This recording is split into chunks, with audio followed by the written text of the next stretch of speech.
It was a dark time for Star Wars when CG characters started popping into every corner of the series. But before Jar Jar stumbled into our collective consciousness, Star Wars was all about puppets, which brings us to this guy. I'm Dave Barclay. I'm a puppeteer and puppet builder and animatronic effects supervisor. You might recognize Dave better under 200 pounds of fiberglass and latex because he was one of the puppeteers inside Jabba the Hutt. But to play the most notorious gangster on Tatooine, you gotta start somewhere. And Dave? Well, he got his big break with a little green man.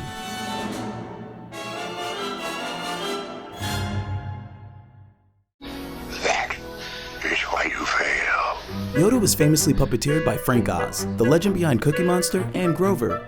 Show you near and far. Yoda not far. But Yoda was a complicated puppet, and it took 4 to 5 people working different body parts to bring him to life.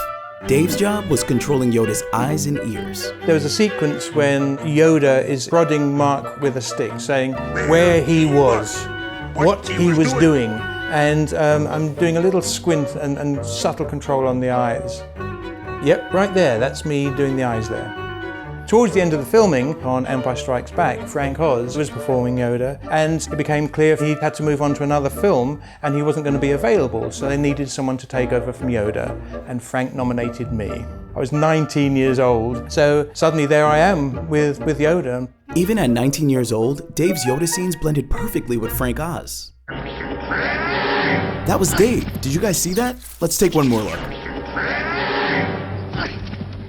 Dave did such a good job, they called him back and asked him to run a new puppet called Jabba the Hutt.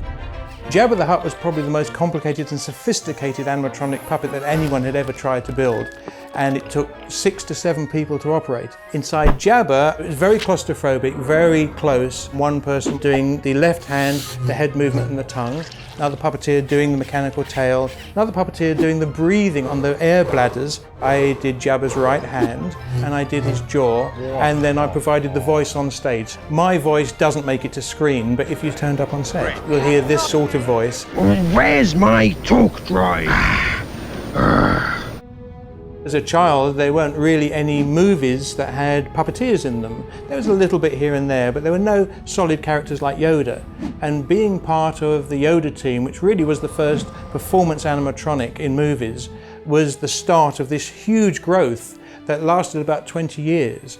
And as a puppeteer and as a puppet maker and someone who loves the movies, I was in exactly the right place at the right time, and I've had a wonderful career doing what I adore. So I feel very lucky and privileged.